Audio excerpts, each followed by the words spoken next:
And here we are.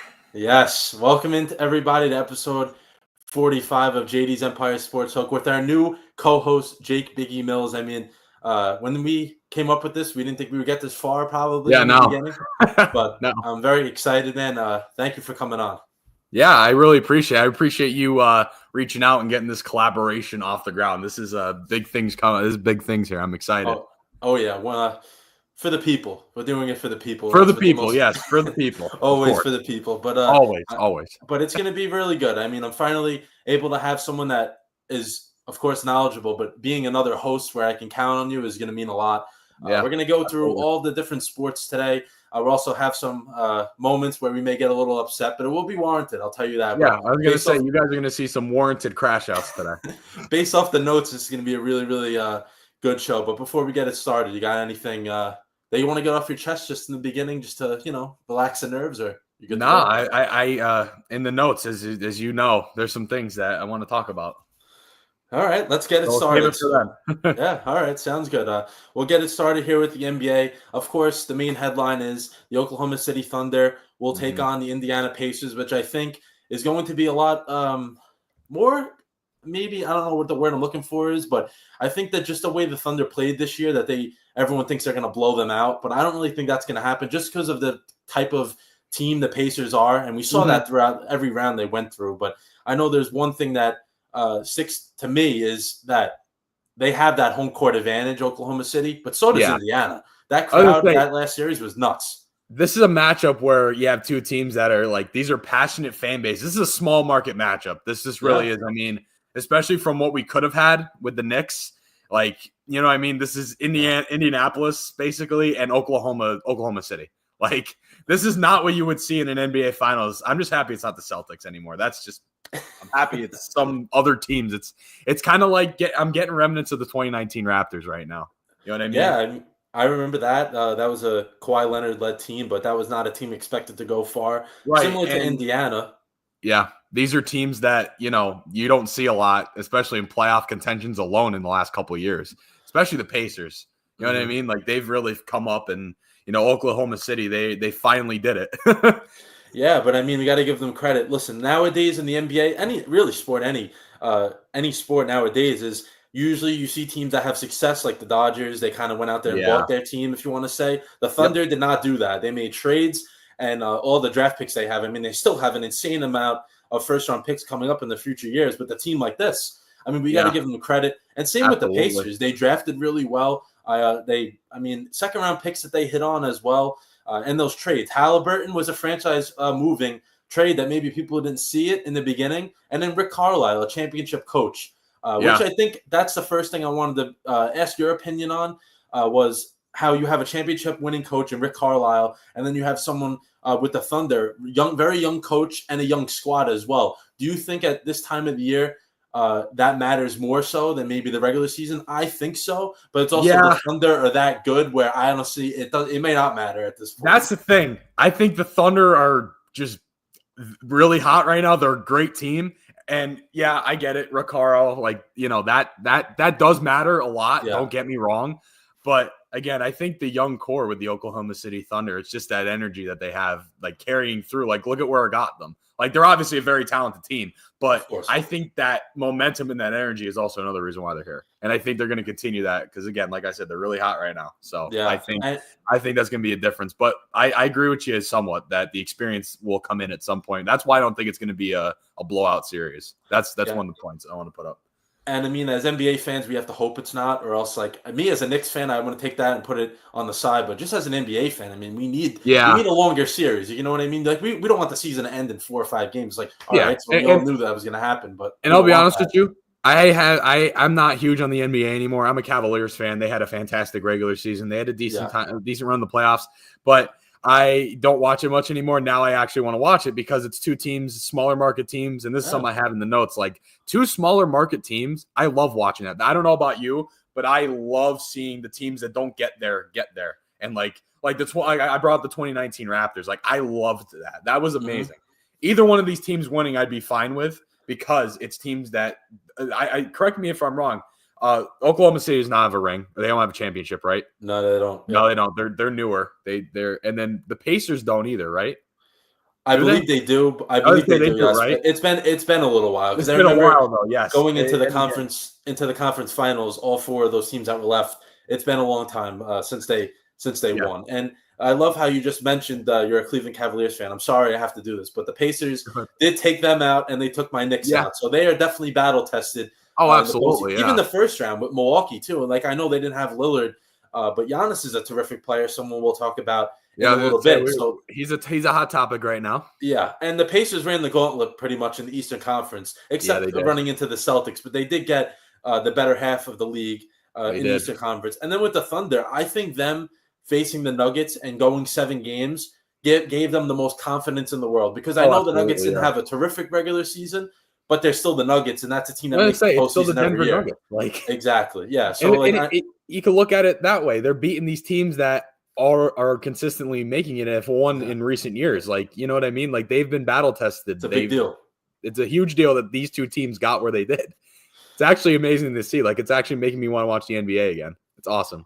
Yeah, it is, man. And in terms of just the scheduling, I think of the finals, I want to see what you think about this. I think it benefits The Pacers a little more just of their up and down pace, which the Thunder do that as well. But the Pacers, they don't take a break, man. They play 10, 11 guys. I mean, I know I think they played 12 guys in the last game against the Knicks. It's just that up and down pace. And now in between each game, you have 2 days off. So you can go all out. It does not matter what happens. And then you'll have 2 days off to recover from that. Yeah. What do you think? You think that's a benefit for the Pacers, or do you think that's more so for the Thunder? Just looking at how, like you said, they played 12 guys the last game, Pacers. I mean, they got to 12 guys because of an injury, but they're not afraid.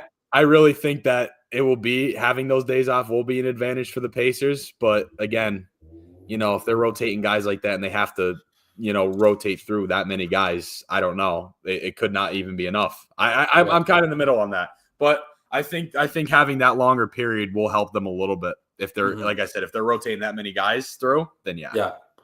And the one thing with that is, I know obviously when a superstar is on a team, the other guys in the rotation are very crucial to his success in the terms of Halliburton and SGA, both guys that they can score with the best of them, but they're also probably, I would say, top 5 like passers as a point guard in the entire league. Both guys. That's so important too. Like that's a very important aspect because you look at some teams and like. Maybe LeBron's the exception. I'm talking from a Cavs perspective. Look at the team that he had back in like the early 2010s. Yeah. Look at that team and look at how far they got. It might be say the least, they stunk. Yeah.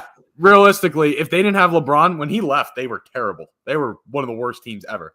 But like, what I mean? You do need a little bit of supporting cast, I think. Of course. And that was the thing I was going to say next was Halliburton, I think, has the most talented guy beside him in the series in terms of Pascal Siakam, just because of what he can do. Mm-hmm. But the Thunder also can play a lot of guys in there. Definitely have more depth. Just because I was just gonna say Oklahoma City definitely has like they have more depth than Indiana does. Yeah, Jalen Williams is another guy. Jalen Williams is another guy, very good player, but I just don't think he's at Siakam's level. I'm not gonna say he stinks. I don't want to say that, of course. No, he's good, but he's not. Yeah. Yeah, it's a different. I think it's a different level. Siakam, of course, was on that Raptors team as well. That we alluded to 3 times already. Yeah. Some other NBA news we'll start with first. This is not involving directly a player, but NBA on TNT is officially over. That was pretty much our entire childhood with the crew that they had there. Some guys I didn't like. We don't need to get personal, but it was something. Well, we might have to later on. We might have to.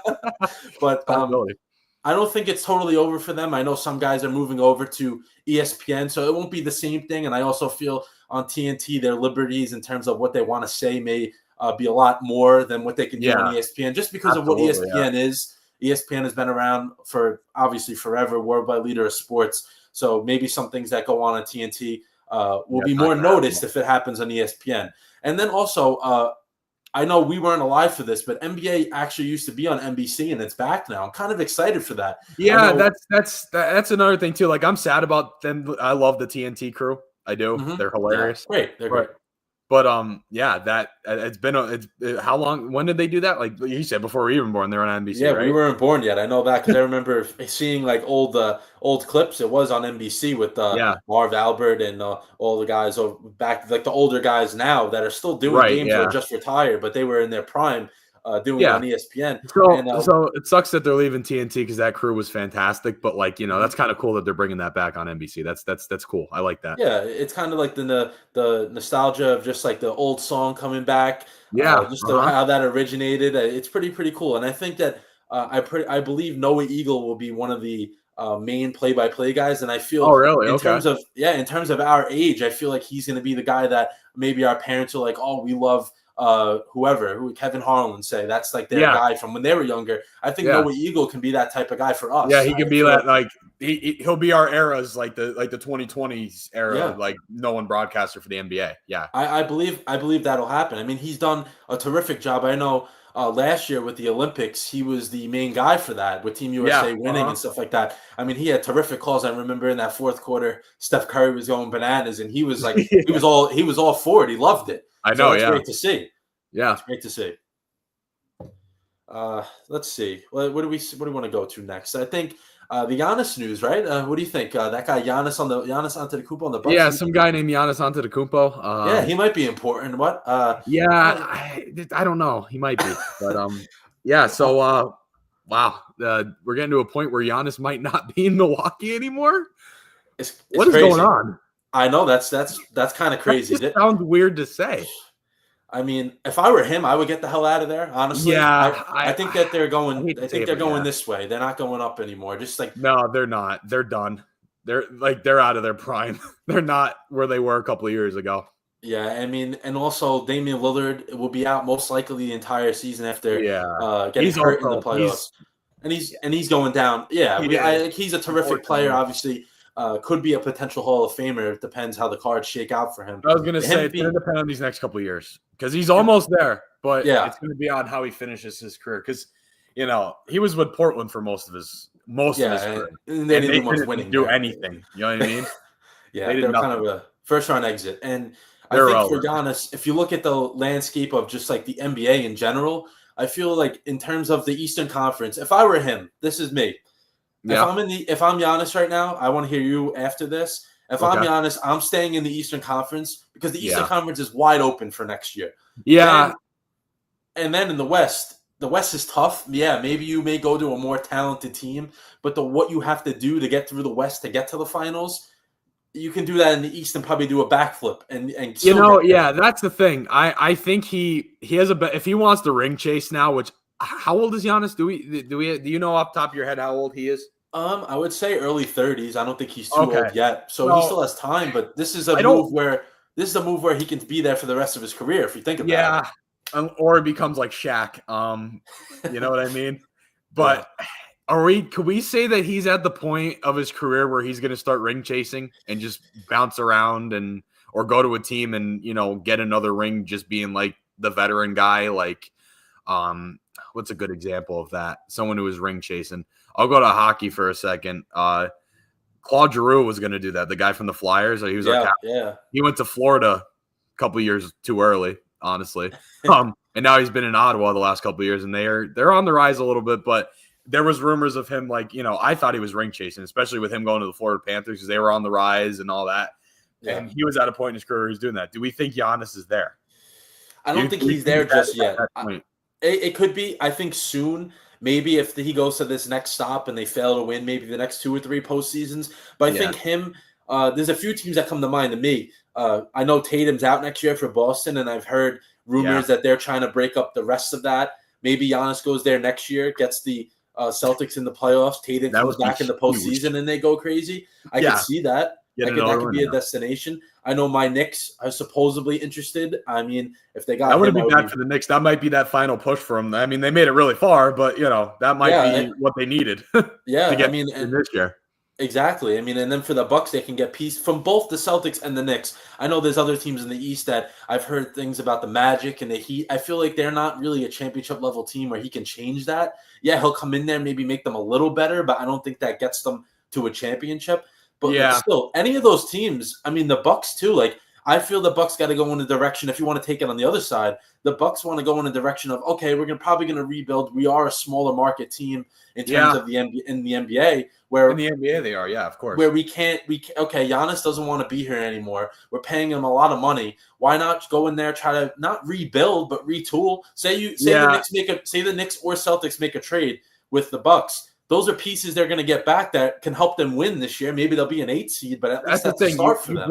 You bring up those two teams, and the Bucks can get valuable pieces from both of those teams. You know what I mean? They're getting rid of that'll help them immediately. Yeah, absolutely. That's the thing. It's going to be an immediate impact. Even if you're losing Giannis, who is, the face of their team, has been in the recent years, obviously. You lose him, but, they're not going to fall off the face of the earth they're going to get valuable pieces if they trade with either the Celtics or the Knicks. You know what I mean? Those are the two teams that we brought up. I'm not saying that we think that's going to exactly happen. Those are just the rumors going around. But exactly. We talk about those teams because they're ones getting brought up. They wouldn't be bad for the Bucks because, again, they can still get valuable pieces from those teams. You know what I mean? Yeah, exactly. And I think if you want to maybe look at it in the Western Conference, maybe a team like the Houston Rockets who were terrific in the regular season, were lost in the first round to the Warriors. I mean, they're another team. It benefits both, I feel. The Rockets are, very young, but they're looking for that veteran to kind of lead them and show them the way. Yeah, and of course, get the talent of Giannis onto the court. It might be him. and then the Bucks can get back young players that can help them build. I feel this is very true too. Like these rumors, I feel are maybe the most consistent. That's been because I know every summer in the NBA there's things that maybe aren't talked about that happen, and then there's other things that are mentioned over and over and over, and then they don't happen. But I feel this is one that's getting mentioned a lot that is going to happen. So I really believe you're looking at it more like it's probably going to happen like soon. You know what I mean? I mean, the finals would be over. I mean, it could be 2 weeks or 3 weeks from now. Yeah, and then you see right after going to the next, and you're like, you're gonna start freaking out. JD's gonna get all crazy because Giannis is a New York Knick. Or if he's a Celtic, I will not be happy either. No, but I wouldn't be either. No, we don't like Boston on this show. We don't want to be those type of people, but not a Boston show. If not we're going to talk about them, it's most likely going to be. If it's going to be about Boston, usually in a negative note. But I really don't think it's smoke and mirrors. And the last thing I wanted to talk about here, main point for the NBA was what is next for the Timberwolves and the Knicks? We know last summer they made a huge trade that involved Karl-Anthony Towns coming to New York. Mm-hmm. I think he played well as a Knick, but some concerns at the end of the season. And then the Timberwolves got Julius Randle and Dante DiVincenzo, two guys that played very well for the Timberwolves. Right. I feel both of those guys do have their limitations, and it kind of showed one guy in the regular season, one guy in the postseason of what they did. And also Cat kind of showed his limitations as a 7-foot center that struggles on the defensive end. I kind of want to ask you, what do you think is going to happen next for both of these teams? Because they made it very far. They did. I was just going to say, like, you talk about that trade specifically. Both those teams made it really far. You know what I mean? Yeah. Like, and those are the two involved in the two teams that traded, like Karl-Anthony Towns and Julius Randle. Like that those teams made it far. Yeah, so it's tough. It's tough to think about. It's tough to say because do they continue doing that? Do the Knicks make the finals? Like, do they continue to get better? Or do the Timberwolves, do they continue to get better? Because I think they're obviously both on the same level. Both, especially this year. They were both on the same level. They both improved through those trades, obviously. But what do you think? I want to get your opinion on this. Does one team go up and one go down? Or do they stay the same? Like, do you think the Knicks and Timberwolves will get this far again or even farther? Or does one get farther and one fall to face the earth? Like, is it just lightning in a bottle for one? Yeah, so for Minnesota now, this is 2 years in a row where they made it to this point and they lost. Yeah. So maybe they thought making that trade would get them to go up a little more. Yeah, to get them to the final, yeah. And also, Randle is a free agent. So that's a guy you just traded for. Yeah. That's Do true. you bring him back? Randle's he's an all-star caliber player, yes, but is he a championship number 2? I don't think so. Honestly, I don't think so. Watching him just throughout the years, I don't think he's a number 2 on a championship team. And then for the Knicks, I mean, I feel like, okay, you have a starting 5 that was definitely disjointed. Very talented players, didn't feel like it meshed very well altogether. So if you're gonna make for conference finals, they did, which shows that maybe if they had more chemistry, they could have went that next step. But do you want to bank on them having that chemistry or getting that chemistry after still playing? They played over 100 games together, and if you don't have that chemistry, I kind of feel it's a little too late for that. Over time, we know we're both guys that played sports. Chemistry, yes, it does take chemistry time. Matters. It does take time, and it matters a lot. But 100 games. I mean, come on, right? 100 games is a little too long to get the chemistry. Yeah, you put it into perspective of the NBA, who plays a ton of games, especially if you make it that far. Exactly. And if they don't get it together by that point, maybe you raise some eyebrows a little bit there, don't you think? Yeah, I mean, I think so as well. And then we just talked about Giannis. If you're trading for Giannis, either I would say 2 of these 3 guys will get traded: Cat, Mikal Bridges, or OG Anunoby. 2 of those have to be traded to the Bucks to make that trade happen. It's realistic. Like, there's nothing else to do. Because you're not gonna get Giannis Antetokounmpo for a bag of chips. Yeah, exactly. It's not happening. He's getting older, but still he's still great. You know what I mean? Yeah. He's still great. He's still a guy that can get you places.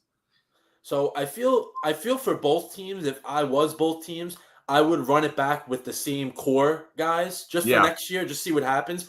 But both teams, I feel the Timberwolves, yes, they have a lot of depth. They can work with that. I feel they need maybe a starting caliber guard, maybe. Just because I feel like they're kind of too big. Their lineup is a little too big.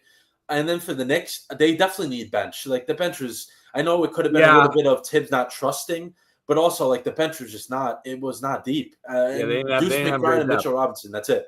They had 7 guys really to play, and that's not going to work.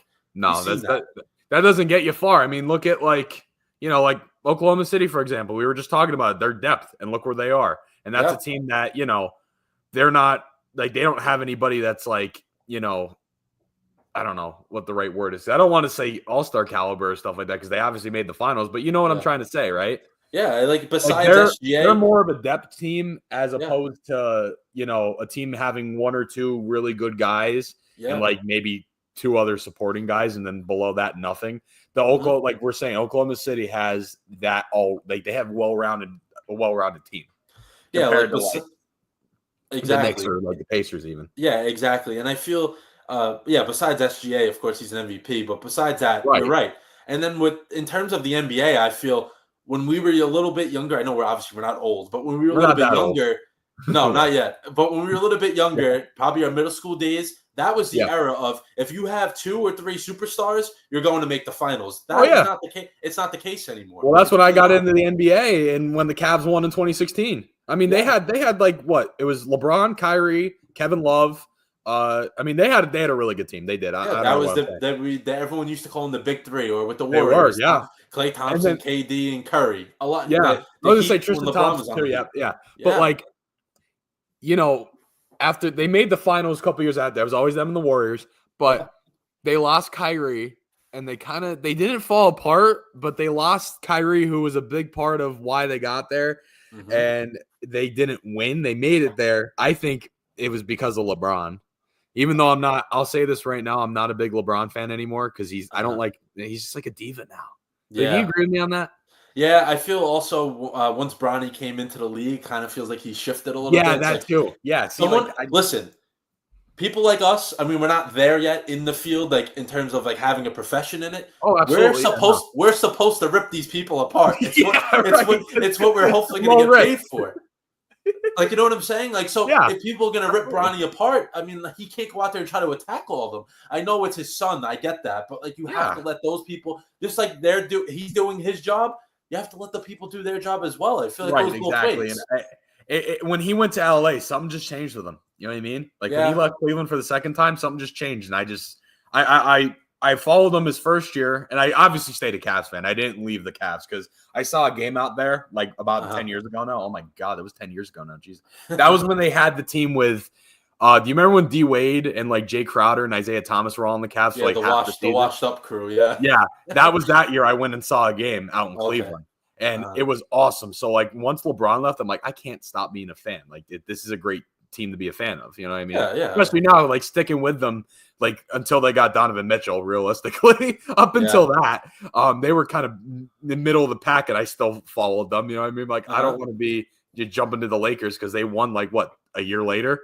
Right? Yeah, they did. 2020. They won the bubble year, right? Yeah, COVID. Yeah, exactly. The Mickey Mouse championship. I would have rather stuck with the Cavs, while they're barely making the playoffs or not at all, like they're in the middle of the Eastern Conference, than jump on the Lakers bandwagon and be like, oh, we just won. Oh, you just became a fan a year ago. Oh, well, we won. So what? I wouldn't want to do that. No, you can't do that. You got to stay to what you as much maybe some of our teams put us through pain.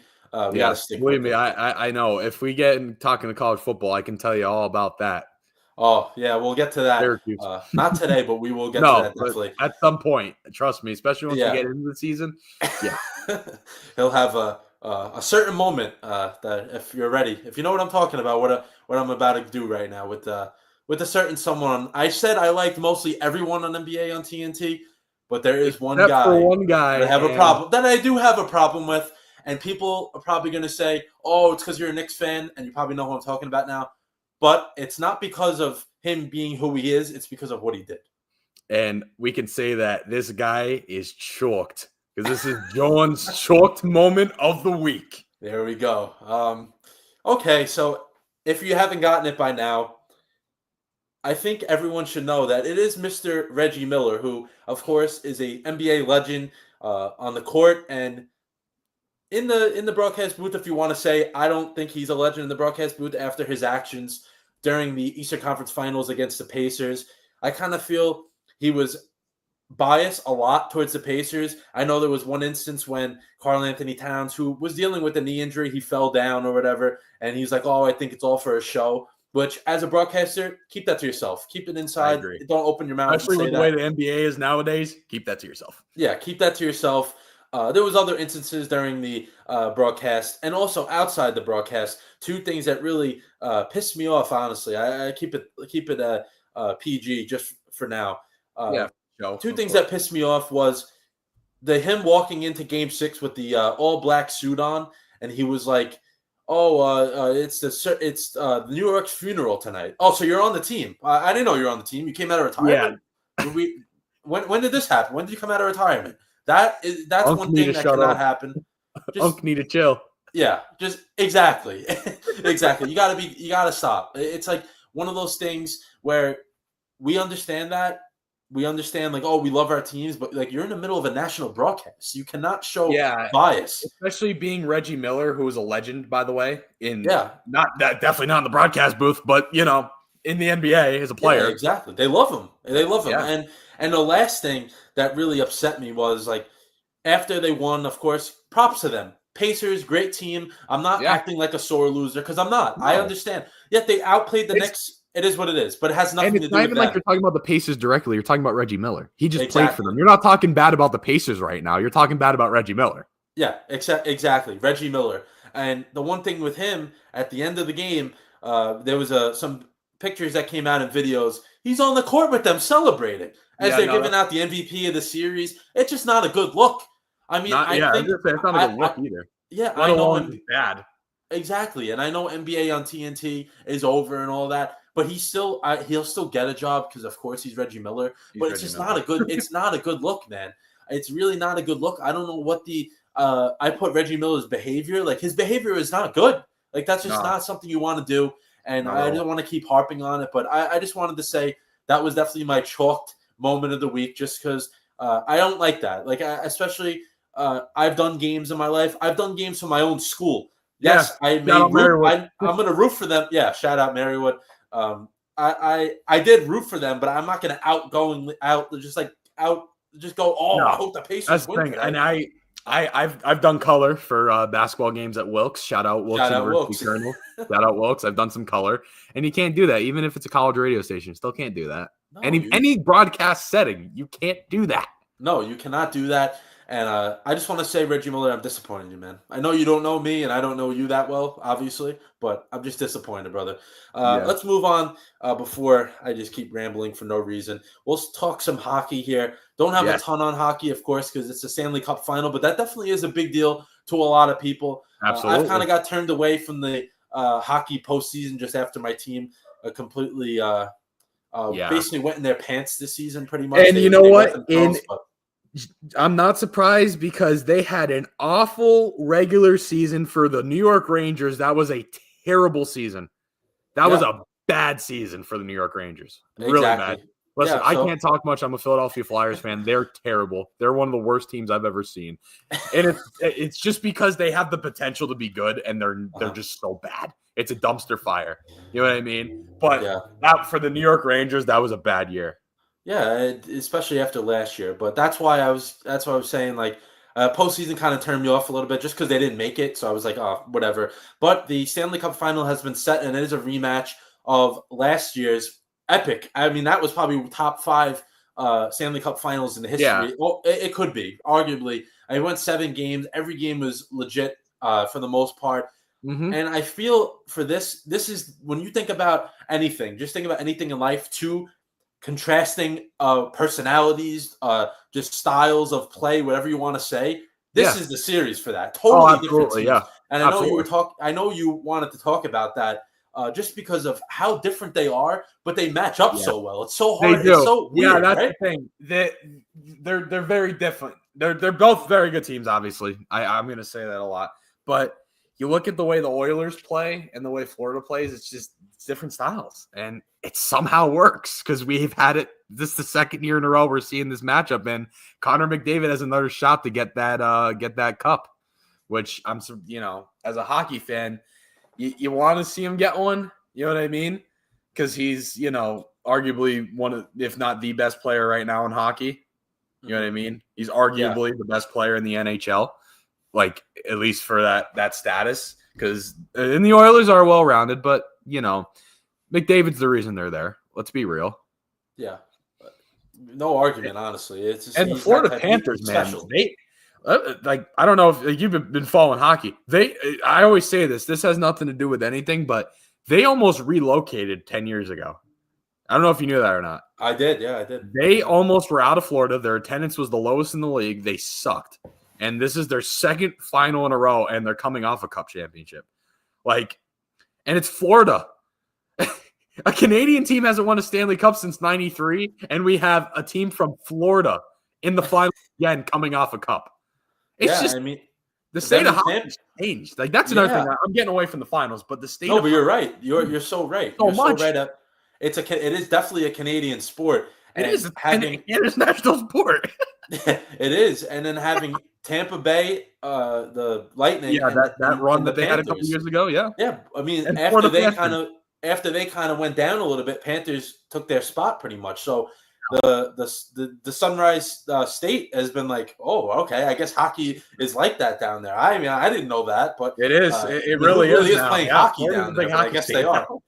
And even at the lower levels, even at the minor league levels, I mean, they got teams. What was it? The Florida Everblades in the ECHL, which is the third level of professional hockey. Mm-hmm. And to put it in the baseball terms, for it's AA, pretty much. Okay, yeah. So they have won the Kelly Cup, it's called, in that league.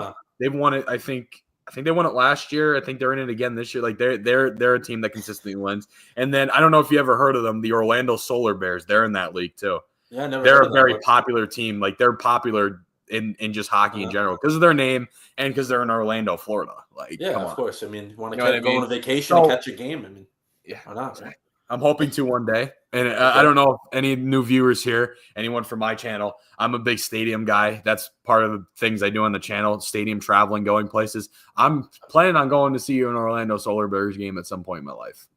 It's the arena that the Magic play in. They play there. Okay, yeah. But it starts with Amway. I think they changed it to it, but it was called Amway Center at one point. Yeah, it was at one point. But I do. You're obviously know more hockey than me, so I wanted to get your thoughts just of the overall series. Because I know last year, like I said before, it was 7 games, highly competitive. Yes. Do you think it's going to be more of the same, or do you kind of think it's going to be one team dominates, or what is it? It's going to be more of the same. I'm going to say it right now. It's going to be more of the same, but I think Edmonton gets it this time. Okay. I just look at the way that Florida at one point in the regular season wasn't that good. I'm surprised. I'm honestly kind of shocked they made it here. I'm not at the same time, but I kind of am. I just think Edmonton, they didn't really. I just think right now they're the hotter team right now, and I think they're going to win. But it's going to be another extremely competitive series. It's just especially it being a rematch of last year, and the Oilers want that cup. McDavid wants that cup, not just the Oilers. McDavid, he wants it. And and he deserves it. And also, just overall, the hottest team usually does win in the postseason. There's always some circumstances. There's always some exceptions, yes, but Edmonton is that team though right now. Yeah, they're playing great hockey. And the other NHL news I wanted to get to was Carolina Hurricanes have had great postseason success until but the Eastern Conference Finals. Not getting past those Eastern Conference Finals, and you know what? It's just I don't know what it is really. I was going to ask you, what is it? And they get there, but they get embarrassed. That's the thing. It's that's the problem. You can get there, lose 6, 7 games. It's respectable. Yeah, but they don't even win. Yeah, they get blown out. They get embarrassed every year, and it's always the Eastern Conference Finals. And then you look at the Washington Capitals had a historic season, especially Ovechkin. But the Washington Capitals had one of their best seasons, besides the year that they won the Cup, obviously. Yeah, you know what I mean. Yeah, but. And Carolina goes and beats them in a series 3-1. They get to the finals, they get blown out. Especially to the Florida Panthers. Like I said, obviously Florida Panthers are a good team. They made it to the finals. They have a good team. But I didn't think they'd make it again. You know what I mean? That's not a team I was saying, oh, they're going to win again. They're going to go back to back. I don't think many people did. And, this is also I wanted to bring this up because we're talking all good, but NHL fans aren't really happy to see this matchup because it's a repeat of last year. It's the Edmonton Oilers, Connor McDavid, and then the Florida Panthers are becoming one of those teams where it's not like Kansas City Chiefs, because no one will ever be as insufferable as them. But They're starting to get to that point because Vegas, when they won the Cup, their fans became like Kansas City almost. And especially them being a newer team, a lot of them are bandwagons. They kind of just jumped on with it. Yeah. And especially after they won the Cup. And Vegas kind of became like that. And I think Florida's going to be that team now, especially if they win again. They're going to become like that because they came from nothing and now they're, they possibly can go back-to-back Stanley Cups. You know what I mean? Yeah. So it's a matchup I don't think really anybody wanted to see. I think people wanted to see Carolina get back at it. They wanted they won the Cup in 2006, and they had some down years after that. And then the last couple of years, they've been like one of the best playoff teams up until the Eastern Conference Finals. So I think people wanted to see Carolina get in there. But yeah, again, great to see. Again, McDavid gets another shot. But I think real NHL fans didn't really want to see Florida back in it. It's mainly Florida. I'm talking both, but mainly Florida. People wanted to see Carolina get there finally, get back at the finals.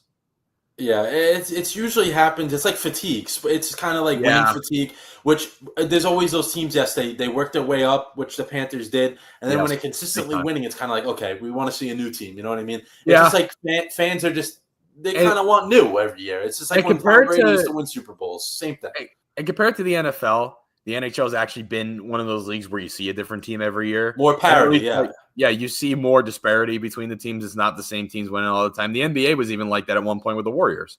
And it's been a little different now, you know what I mean, when the Nuggets won it. But it's been mainly, the Celtics, the Lakers still being consistently good. In the NHL, you've had disparity. I mean, you had Washington win it the one year, and then like after Pittsburgh won it back-to-back, and then in 2019 you had who was it, 2019? Oh, my God. I'm blanking here. I'm blanking. But regardless, I mean, Tampa Bay had their run, obviously. But, like, there was some disparity. You know what I mean? It wasn't the same teams winning all the time compared to the NFL and the NBA. The MLB's even like that, too, but now it's becoming, Dodgers. Yeah, it's annoying. Yeah, very annoying. Yeah, very annoying. Yeah. I'm sure we'll have a crash-out moment in terms of the Dodgers. But I think I have some – Biggie, I think I have some bad news for you, man. Oh, no. Is it time for bad news for Biggie? Yes, it is. Oh, boy. Oh, man. This is really upsetting, and I know it's going to get you a little upset just because I feel like we're on the same just like the same wavelength of what I'm going to say. So the college baseball World Series is coming up soon, but teams do have to do a lot to get there. They have to win their conference title. That's how hockey win a regional, a super regional, and then get to the World Series. Yeah. So Vanderbilt, of course, powerhouse. They're a powerhouse college baseball. I know that. Oh God, they're there every year. They're this year. They were the number one overall seed. So they're playing Wright State. Wright State's a mid-major team, so they opened up against them. Are they would they even be like? I base everything off college football terms. Would they even be FBS? Yes, they would be. Yeah, they would be, but they're in baseball. It's a little different. It's like obviously SEC's powerhouse now, just because like the merging of conferences and stuff like that. But Wright State is definitely a mid-major team, definitely better than like the lower end of D1. But obviously, all right, I know what you're saying. So kind of like a MAC team almost in college. Pretty much, pretty much. All right, fair enough. Yeah, pretty much. So they were the 4 seed because every region has 4 teams. So they were the 4 seed. That's how hockey is for the NCAA, like the Frozen Four, it's the same thing. So they were the 4 seed playing Vandy. So they're up 3-0 in the, I believe it was the 7th inning. Yeah, so they're going into the bottom of the 7th, up 3-0. Their starting pitcher at this point has thrown 6 innings, 75 pitches, no hits, hasn't given up one single hit yet. And think about this. The championship would be 2 days later. So take this guy out of the equation. He's done. This guy is not pitching unless maybe you bring him back for an inning at the end of this in the championship game, which coaches don't really like to do. So 75 pitches in baseball. I know nowadays everyone says, "Oh, pitch count." 75 is nothing. He could have went the rest of the game or at least 2 more innings. Get to 100. And you said he had no hits, right? No hits given up. No hits. That's like he could have kept them going. The manager takes him out, or the head coach, college's head coach. Head coach takes him out, going into the bottom of the 7th, and you're beating the number 1 team in the country. What are you doing? I was like, I was watching it. I had my hands over my face. I was like, I cannot believe what is going on. Yeah, especially for you being a baseball guy, you know a little more in depth of it than I do. Yeah, I mean, if you have the number 1 team on the ropes, you got to take advantage of that. Fast forward a little bit, Wright State was able to make it to the regional championship, but they lost that game, mind you. So they lost the opening game, still made the championship. think about you leave the starter in. He's dealing. Say he wins that game, they could have won this thing and went to the Super Regional as the number 4 seed. I feel like they screwed themselves. I know they did. And I was like, this has to be the bad news for Biggie, because it's like the oof on moment of the day. This is just really did. Oh my God. Not good, man. I was like, I have to let you know about this because it's just not the style of baseball. You get to that point and you do that. Yeah. Come on, man. I understand. All right. 75 pitches, that doesn't matter. I just think it was more noteworthy just because he gave up no hits and still had all those pitches left. Yeah. Still, you still have all those pitches left and a no-hitter going. What are we doing? Yeah. Why would you take him out? Why? Like, what do you say? Like, why? Especially a no-hitter. Why would you take him out for a no-hitter? That's like that doesn't make sense to me. As a baseball fan, I'm sure as a player, it's even more confusing. Like, just as a fan, if your pitcher's about to throw a no-hitter and he's had what? You said 75, right? Only 75 pitches. That's it. That's so stupid. It's ridiculous. Yeah. I'm like, I know I feel bad for the kid, and he's like, I'm sure the kid was probably going to like back at it with the coach. Like, coach, what are you doing? Yeah. Like, I really hope that the coach wasn't trying to be cute and trying to bring him back 2 days later to pitch again. Yeah, well, that wasn't happening. And it didn't work because they lost. It didn't work at all. No. And they lost, and also it's like you can't get cute in the postseason. You got to go for the win that day. Oh, you absolutely, especially in the position they're in against, like, you know what I mean, against Vanderbilt. You're the underdog. You got to take a major underdog. Like, you're going against the powerhouse of college baseball. You're going against the Alabama of college baseball, pretty much. Yeah, essentially. Pretty much. And you had them on the ropes, and you blew it on the road too. Because I don't know if it's like this with college hockey. College baseball, if in the regionals, it's the number 1 seed. They're the host site. So are they? Okay. Yeah, so they're at Vandy beating them in the first game. Okay. Yeah, and I couldn't believe it. I was lost for words. That is bad news. That is some bad news. It really is. It is what it is. It's whatever. I mean, I guess Louisville wound up winning that region. I guess they were the better team anyway, so good for them. Super regionals are coming up this weekend, and then the World Series the week after. So, very exciting time for Division I college baseball. But absolutely, we'll move on to the pros now. And before we get into the main meat and potatoes, I think there's one thing that you definitely want to get off your chest before we get into this. Yeah, and we're going to talk about this because, oh my God, this is my shocked moment of the week. And it's not even a moment. It's a whole organization. It's a whole team. It is the Colorado Rockies. Big stinkers, big poop in the pants this year. Oh, my God. 9-50. They're the quickest team to 50 losses, right? Yes. Yeah. Oh, my God. History of baseball. Yeah. So it's just unbelievable.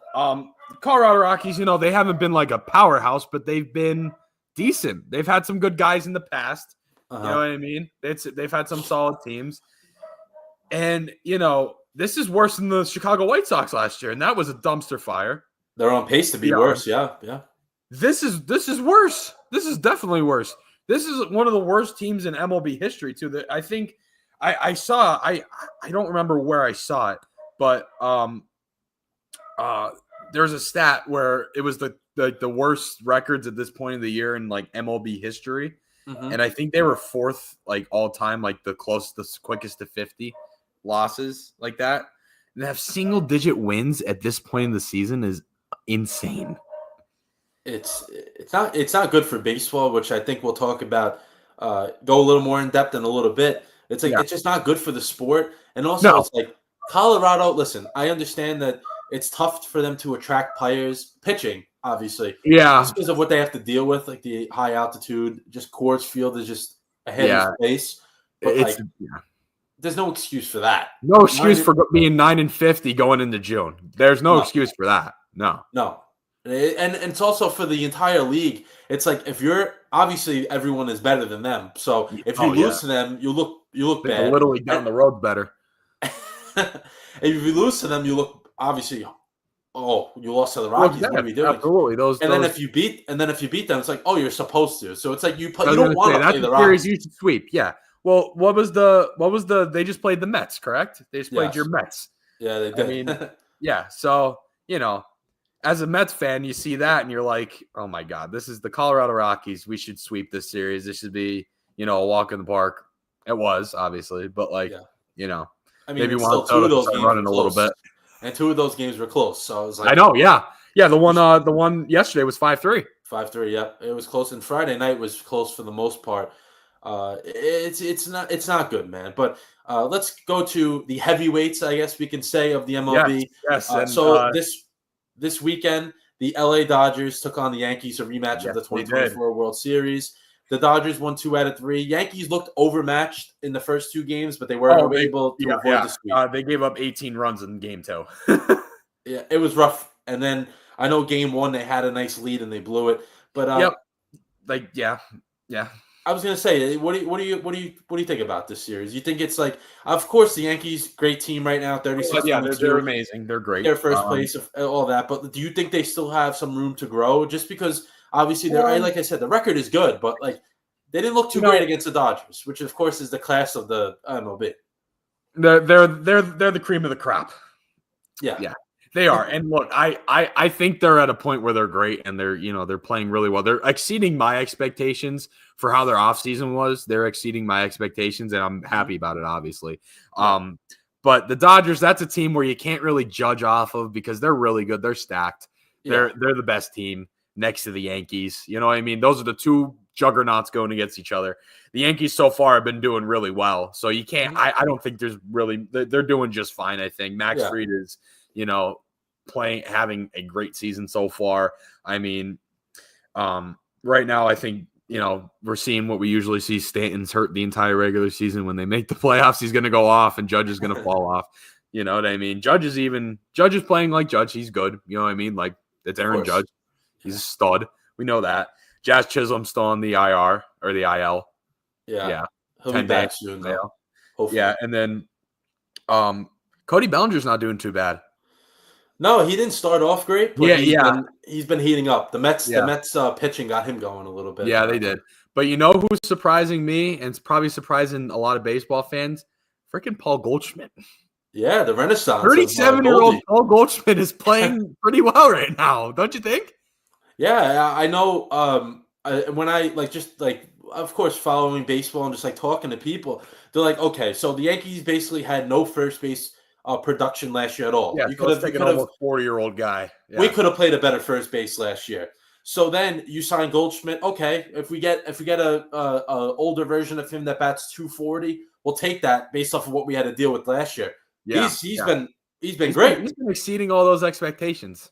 Potential all-star this year. I mean, he's been awesome.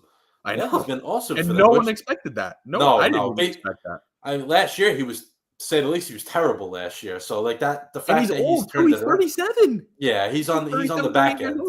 Yeah, exactly. He's on the back. So having him, I feel that's one of the, of course, main reasons why they're at this point of what they're doing right now. Yeah, is because he's been good. He's been really, really good, man. Yeah, and then I'm just going through their lineup below. Ben Rice has been playing pretty well too. Yeah, he's been well. I'm just going through everyone. Jason Dominguez has been day to day. You know what I mean? He's been all right for when he's there, but you know that at the end, this is day to day. Still learning. He's still learning. Yeah, he's going to be really good though. You could tell. He is. Yeah, it's kind of going to be like Volpe almost. You know what I mean? It's going to be like that. And Wells. Yeah, Austin Wells as well. Yep. DJ LeMahieu, I think it's time for him to go. I think it's time for him to go. I think we need to move on. Yeah. I think we're going to be seeing him. I think we're going to be seeing him around here soon. If you guys don't know, I'm from the Scranton Wilkes-Barre. We have the Rail Riders here. Yeah, he that or he'll be on a really, really bad team. Because also when Jazz, go back to he was on the Rockies once before. He can. I know. Yeah, that's where he got him from. He can maybe buy the house that he had there. I mean, go back to Colorado. The Yankees can swing a trade with the Rockies, bring in Ryan McMahon. They can get him out of hell, let him play third base. Literally take anyone out of there. They're going to be begging to go to the Yankees. And McMahon is a good player. It'd be good for the Yankees. LeMahieu maybe goes back to Colorado, retires after the year, whatever. Yeah, he's getting to that point. I just think it's time we need to move on from him. He's not that good anymore. He hasn't done anything. Yeah, it stinks because he was so good, and then just injuries kind of hit him at the wrong time. It's tough for him to Yep, come back. I exactly. know now he's playing different positions, third and second is not Yeah, even the same thing. he's moving around the infield, and it's Which is like tough. It's tough on anybody to do that. It really it is. is, and especially an aging player like him too. It's just Yeah, and the injuries, like you said, it's just I don't know. I think it's time to move on. a little too much for him. Yeah. Yeah. Any other Yankees thoughts you got? Not really. I mean, their next series coming up is against Cleveland. Should be a Who decent they series. own? They own them. So Yeah, they for the do. most Right, part, exactly. yeah. They own They most of own. the MLB. Let's be real. I was gonna say they own the NL Central. They got they own every one of those teams, especially in the Yeah, pretty postseason. much. Yeah, for Yeah, sure. and I was gonna say one NL Central team though, AL Central, I should say. That was a mistake of mine. AL Yeah, Central is doing really good this year, and one team that the Royals having a good year once again. They made the yeah, postseason last year, continuing success. They're in yeah. They're fourth getting better. place.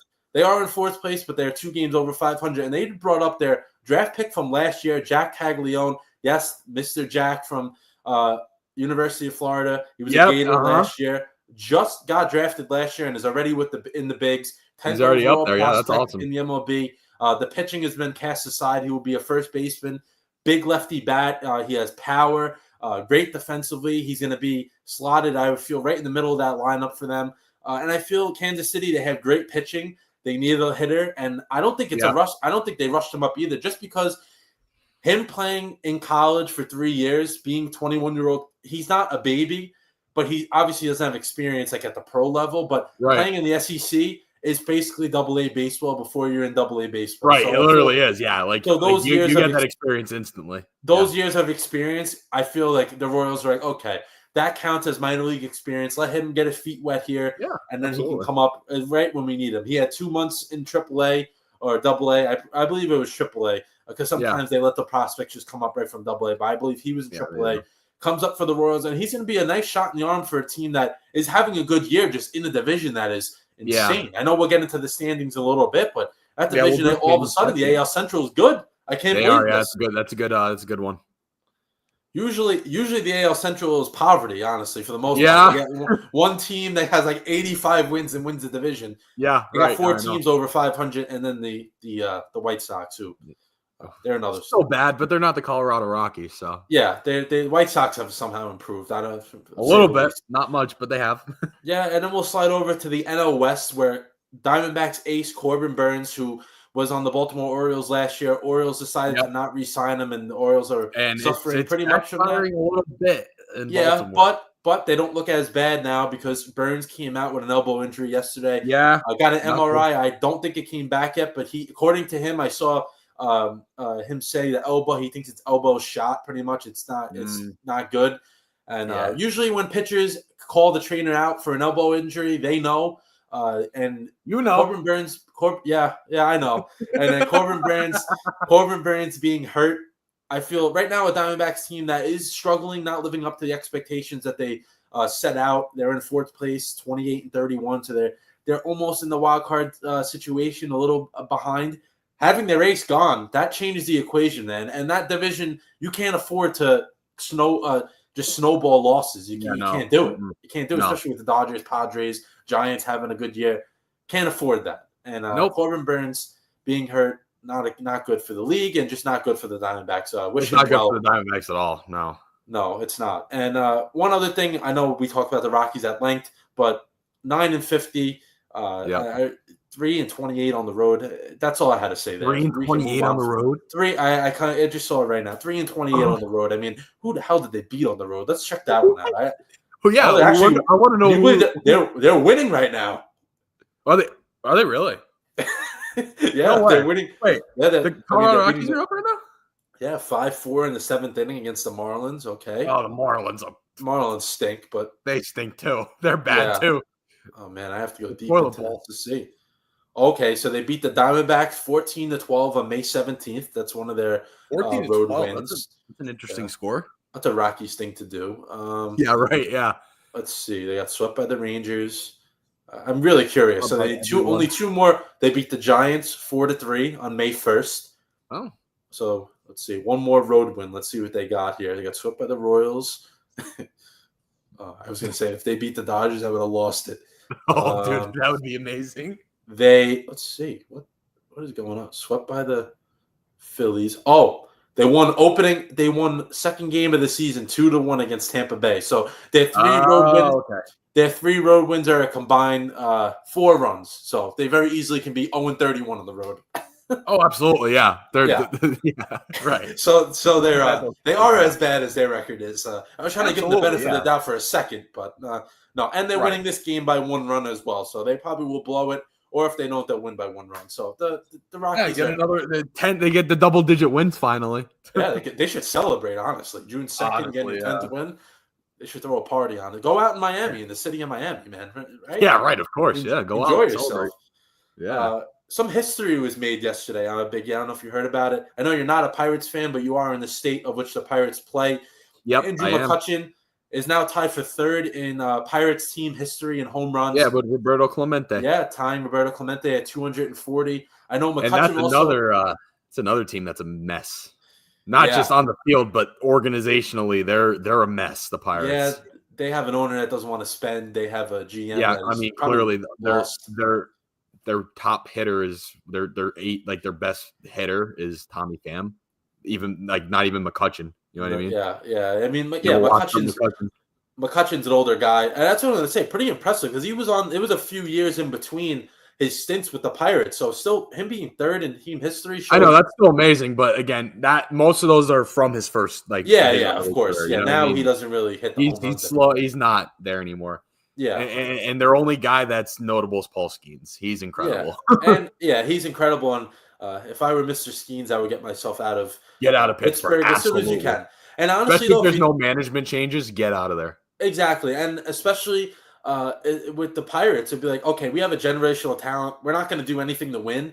Why don't we trade him to a contending team that would love to get an ace like that in there that will pay him a contract? Yeah. And then also they can get a team's probably, I would say, 4 or 5 top prospects from whatever team they choose, honestly. Right, yeah. And if I'm that team trading for Skeens, I'd be more than willing to do that. Oh, absolutely, To get a guy like him. Yeah. And you never know. Maybe that could be the firecracker for the Pirates. Okay, now we got 5 position player prospects that are talented players. Maybe that can jumpstart us into spending some money or something because they need to turn it around. That was another team. They made the playoffs for a few years in a row and kind of they just fell apart, man. But you want to do the standings check? Just check up on the league, and then we'll get into another little segment that we got there. I think this will be our favorite one out of the absolutely, because it's close to home. You'll see. What you want to take care of the AL just because you're a Yankees guy, and I'll take care of the NL? Yeah, I was gonna say that works out perfectly for us because it actually worked out really good. I didn't even think about that because you're a Mets fan, a Yankee fan, AL, and NL. Perfect. All right. There we go. Yeah, you can start it up first. You got it. All right, so let's have a look at the AL. So we're going to start with the AL East.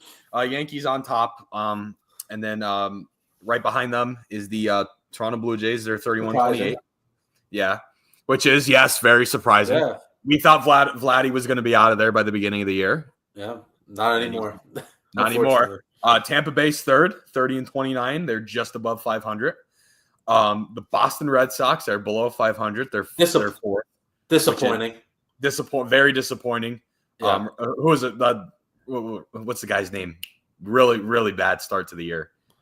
Devers. Yeah, he's picked it up. It's just that he has, but he had a really bad start. Yeah, he did, and their pitching is not what they thought it would be. I mean, Crochet's been great, but besides that, for Boston standards, as much as I hate them, they're a solid team, like a solid organization. For their standards, it's bad. You know what I mean? Yeah, especially like the New York Rangers this year. Exactly. When you have expectations, you got to go out there and do it, and they're not. Right, and they're not right now. And then last place, the Baltimore Orioles. Oof, the rough start for the Orioles. They're pretty bad. Yeah. All right, AL Central. This one I really like because the Detroit Tigers. Look at 39-21. How do we like that? The Detroit Tigers winning baseball games, playing good baseball. I love Javi Baez, man. The renaissance of Javi Baez playing center field is insane. I didn't think that would ever happen. No, and the Tigers are number 1, and they're ahead by a decent amount too, because below them is the Guardians at 32-26, who aren't bad, but that's a big difference. Yeah, Guardians having a good. In a normal AL Central year, they would be in first place, the Guardians. In a normal year for that division. And Detroit would not be – they wouldn't have a 650 win percentage. No, they're the best team in the league. I'm going to talk about stadiums again. I went to Detroit last year. I saw a Tigers game, and they weren't great. There was maybe the stadium was not even quarter filled at the first pitch. It filled up towards the end. That was really weird. I want to point that out about Comerica Park. It was dead. It was a Tuesday night game. It was against the oh my God. The Reds, I want to say. I don't remember exactly who they played, but they had a game. Not even quarter filled at Comerica. By the 7th or 8th inning, half filled. Weirdest thing I've ever seen. And they were down. It was a night game, I would assume. It was a night game, yeah. It was like a 7:05 first pitch in Detroit. Maybe people are getting out of work later over there. I don't know. I don't know, but regardless, it was a great game to go to. The Tigers rallied like right at the end, and they almost came back and won. Do you remember Gio Urshela had a bomb. I was gonna say, do you remember like what was that later in the year or earlier in the year? It was around this time last year. Like I think it was mid-June. So right before they started playing good baseball. Right, yeah. I literally saw them like right before they started doing good. And then they ended the year great, obviously. They did. Oh yeah, absolutely. Yeah, I saw them at that point. But yeah, so off topic a little bit, but yeah, I just want to plug that. So I'm happy to see the Tigers win because I had a great time in Detroit. So I'm happy. They're like kind of like a second favorite team almost for me. I root for the Tigers. And and then below them, the Minnesota Twins, 31-27. And then Kansas City Royals, like we just talked about, they're having a decent year, 31-29. And then the biggest jump here is last place, Chicago White Sox, still better than last year with an 18-41 record and a 3.51 win percentage. Pretty upsetting. Better than last year, though. Yes, somehow. But yeah. The AL Central is competitive this year, dude. It's good to see. It's competitive. Really good, man. Especially between the Guardians, Twins, and Royals. It's really tight. You know what I mean? It's great. If it's funny though, your number one team's ahead by a lot, and then your worst team's like down by a lot. You know what I mean? I mean, it's like the middle of the division's good, but then your top and bottom are really, bad and good. You know what I mean? When the last place team is 21, almost 21 games out, they're bad. Yeah, really bad. Absolutely. Pretty bad. And then let's look at the AL West. We have the Seattle Mariners. This is actually probably the closest division in the AL for sure. And very weird. It's a weird one as well. Seattle's number one. Houston's right below them. The Rangers are in third, below 500. Who should be a lot better than that? Yeah, the Angels are the Angels. They're 26-32. Poverty. And then the A's. The A's playing out of they're playing out of Sacramento right now in a minor league ballpark. 23-37. Not the best, but it's decent for the A's for the way they've been the last couple of years. Yeah. But that's a really close division. It's a weird one as well. Mariners being first and, the Rangers not above 500 yet. You know what I mean? It's odd. Yeah, and something with the A's is their record on the road is 14-18, and at home they're 9-19. Which I know that's understandable. I get it. It's at their home ballpark, and supposedly like balls are just flying out of there, home run. Well, yeah, it's a minor league ballpark. It's in I think it's Sacramento. Yeah, it is. It's Sacramento. Yeah, it is. Yeah, and then the Rays are doing that as well. They're playing at the Yankees Lowe Stadium in Tampa. Yeah, like their spring training facility is. Yeah, they're playing at the Yankees spring training facility. Yeah. Yeah, not that's another thing. I know we can get into that at another time, but just not a good look for the league to have two teams playing in. Which I know Tampa Bay is nothing you can do about. Stadium kind of got destroyed. Oakland is just a mess. Yeah, they're a mess, but they're going to be in Vegas soon. Seems like they're kind of going in the right direction, though, to say the least. Yeah, they are. I have a feeling in the next couple of years they'll be solid. You know what I mean? They'll be a solid organization. And they have good pieces on that team. They do, absolutely. It's been a mess organizationally the last couple of years. Yep. After they traded, I know it was probably like right before COVID and maybe a little after, they had competitive teams. They made the playoffs a few years in a row. Mm-hmm. And then they kind of shook up the whole roster. Yeah, they tried to do a rebuild and it didn't really work. Yeah, did not work at all. Let's check in on the National League that has been really, really good this year. A lot of good teams, and I feel like this great. Yeah, I feel like there's a few teams that should be a lot better, but let's get through it. We'll start with the NL East. Mets are back in first place after having a nice week last week, 37-22. Phillies right there, though. Phillies and the Mets. I was say that's a really close, very competitive in the Mets and Phillies. I like to see that, though. I like that. That's Mets great. And Phillies are always good series. I really like that, especially like being from where I'm from. You're from New York. I'm from Pennsylvania. Yeah. And this area is all Phillies fans. Like you'd be shocked. Like everyone's a Phillies fan here. And then there's obviously Yankees fans. There's Yankees fans everywhere, but this area is mostly Phillies. You know what I mean? Yeah. So like Phillies, I root for the Phillies. Like, you know what I mean? Because I'm Eagles and Flyers fan. But like, everyone around here loves the Phils, and people go to their games all the time. I know a ton of people there at Phillies games every week from around here. So like, it's good. It's cool to see that.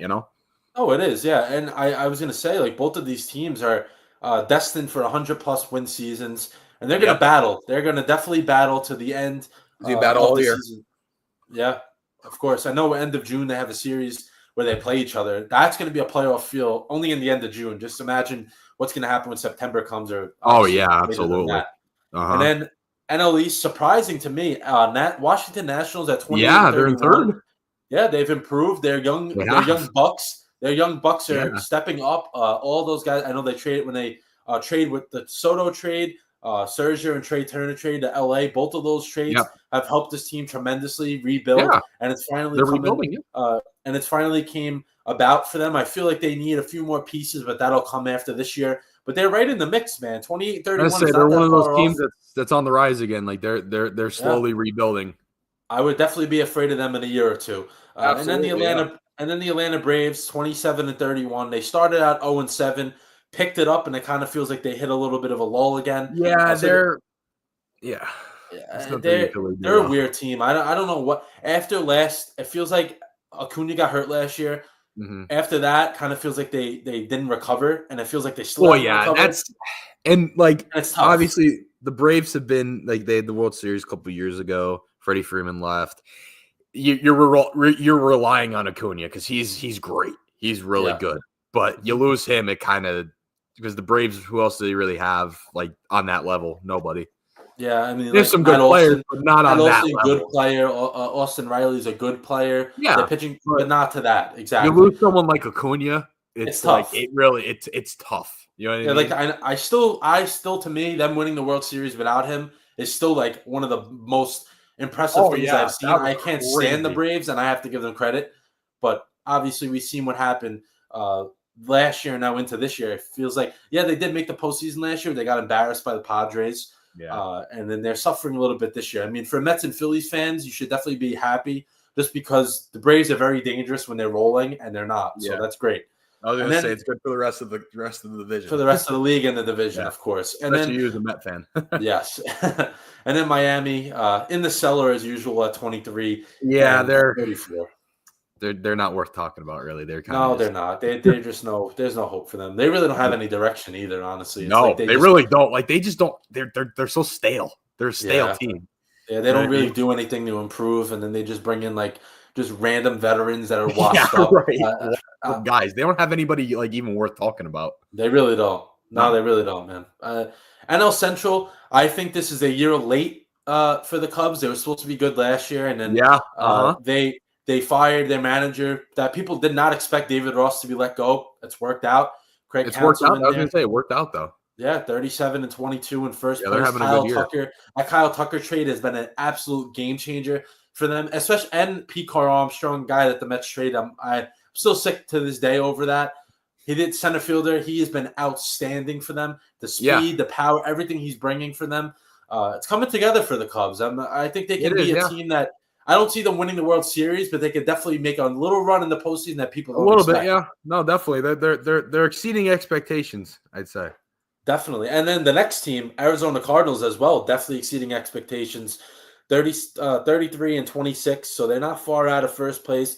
A team that looked like they were going to trade some pieces in the offseason did not, kept Arenado around. I know the Yankees were very interested in him, but he didn't want to leave. Arizona, St. Louis wanted to keep him, and they did, and it's working out for the Cardinals. Then third place, the Brewers. Brewers are always pretty solid, usually a wild card team. They're doing more of the same. And I give them so much credit.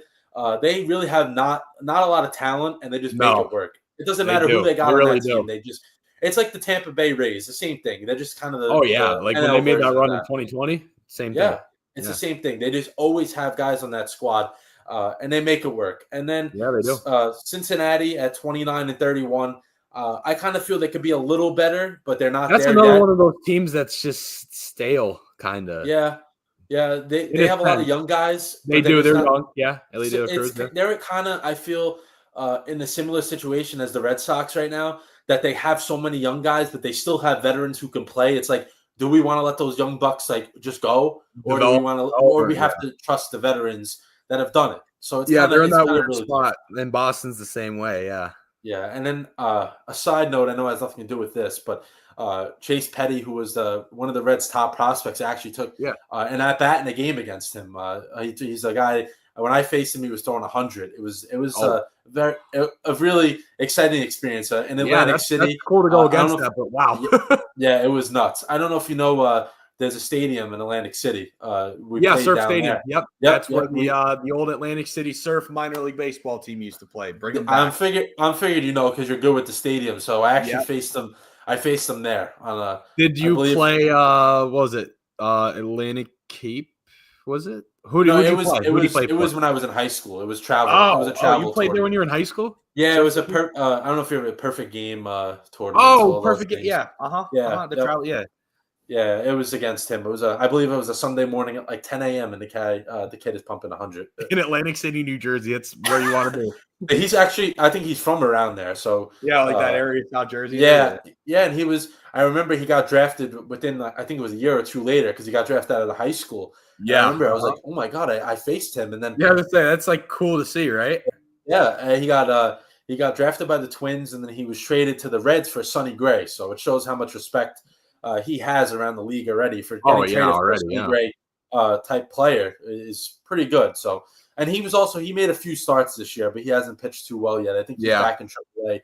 So I feel when they get him going, I know they have Chase Burns in the system as well. Tennessee and Wake Forest, absolute legend in college. He's another guy that can pump. So the Reds definitely have a really bright future. Yeah, they do. They have a young team. Yep.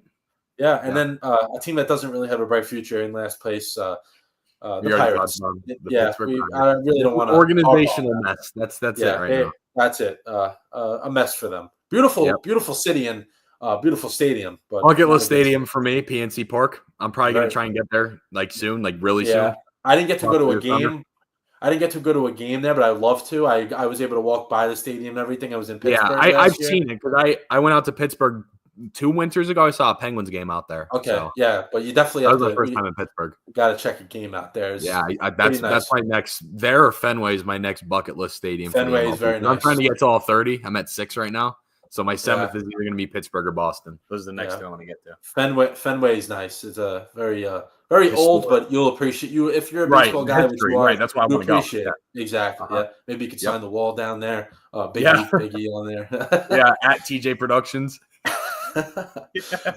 All right. We'll hit the last division here before we get into our last segment. Actually, our second to last segment, because the last segment we got is just a pick 'em for the games coming up this week. But West Dodgers once again in first place, 36-23. So they're holding up their weight as usual. Padres once again. And then the Padres as well. Usually a second place or third place team there, but another team playing great.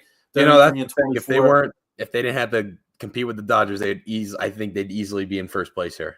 I think they would be. You know what I mean? They're loaded. They're a loaded team. They're a loaded team, and I feel bad for them. It's just like every year they're a good team. They put it together a great roster. Yeah, and they just fall short. The Dodgers. Yep, every time. Dodgers. Them or like someone like the Braves every year. And it's like, we're almost there. But they're gonna be a good team that they're overall throughout the entire year. And then a surprise, San Francisco Giants. Dude. That's a surprise. They made a few good moves in the offseason, and it's worked out for them. 33-26. A good home team. Usually they are really good with the home crowd and everything over there. But playing good baseball, I like to see that from San Francisco. That's another one. I know the stadium's very far, but I'd love to visit that one as well. Oh, that one, yeah. That beautiful, one looks really beautiful, nice. Beautiful. Like just the whole thing is just very. That's one of the top ones too. Yeah. Yeah, if I ever go to California, that I'm gonna do what I'm gonna do is this is a future plan of mine for stadium traveling. If I go to California, I'm gonna hit all of them in the same week. That's what I would do. If I'm in California, I'm getting all of them. You know what I mean? Because I'm going all the way out there for that. I'm gonna get. Yeah, you gotta get your money's worth out of that, of course. Right, exactly. I mean, if Oakland was still there, I don't know if you know. I'm mad. I'm not gonna be able to see that. The Coliseum. I was gonna say you would be able to see the Oakland play. Right, you could see the stadium across the ocean. Yeah, you can see it through the water there. Yeah, but you can't. Unfortunately, not anymore. That's not the case Oakland anymore. is not a sport. No teams anymore. Nope. Really. And then we talked about this already. The Diamondbacks a little disappointing, 28-31. And then the good old Rockies. Nothing else to say about them. The good old Rockies. 27 games out of first place. Clap it up for that. It's incredible. That's incredibly bad. I don't think that can be done again if they tried, honestly. That is pathetic. Really. But enough talking about the MLB, but maybe we'll hit our teams here in the segment that we got. How you doing? There we go. I love the emoji there on the bottom. Perfect. How you doing? So this segment will just be the boys here just checking in on their teams and just like their just mental state on just the overall landscape of sports, because some things that are out there just upset us a little bit, or some things make us really happy. So go ahead and talk to me about maybe your teams or just any overall how you feeling in the sports world as a fan. Well, I can tell you this, football-wise, I feel fantastic. The Eagles coming off the Super Bowl. We're gonna go through. I'm gonna go through all of them. I got you. Go ahead. Take your time. Yeah. So the Eagles, coming off the Super Bowl, Saquon Madden cover. It's a great time to be an Eagles fan. It really is. They're gonna be good for the next 3 or 4 years, 5 years. Jalen Hurts is probably gonna get another ring. They're just unreal. There's nothing else to say. They did just trade Bryce Huff to the 49ers, which I didn't think that's going to affect them much. He didn't play at all. He didn't do anything last year. He didn't play. He didn't play a game. He played. I think he played a little bit, but it wasn't really anything. I forgot he was even on the. I forgot we traded for him. To be honest with you, I forgot. Yeah, but so the Eagles are good. Flyers. A little disappointed with the draft lottery. They got the 6th pick. Mm-hmm. Not looking good at all. It's just I don't think it's ever really going to get any better. That's the problem. I mean, Michkov is unreal. He's going to be a top NHL player, but knowing how the Flyers are, he's going to be out of there in 5 years. He's going to be on a contender in 5 years if the Flyers don't pick it up. You know what I mean? That's the problem. You know what I mean? And again, firing Tortorella in the middle of the year, thank God, honestly, because there was tension between him, Michkov, Cam York also didn't play a full game because of Tortorella, and some of the things he said right before he got fired pissed me off because it just shows, he didn't want to be there anymore. You could tell. His attitude towards that team was just it was a big, punch in the face because it was just like he didn't want to be there. Yeah. I get it. They were bad, and he was fighting with you. You could see it on the bench. Michkov and him did not get along, and that's a guy that you want to keep in Philly because he was the best rookie in the NHL this year. Most points by a rookie, most goals scored by a rookie. I mean, that's a player that's gonna be great. You know what I mean? Like, if he keeps that up, he's going to be a Hall of Fame type player. I'm speaking a little too early, but you know what I'm saying. Like, this is you can see it. In the NHL, and it's someone you want to keep around in Philly. And if you can't get along with the head coach, it's something you got to get him out of there. And I was happy in that aspect. You know what I mean? Mm-hmm. And I think Rick Tockett's going to be good, making his return to Philly as our head coach coming up.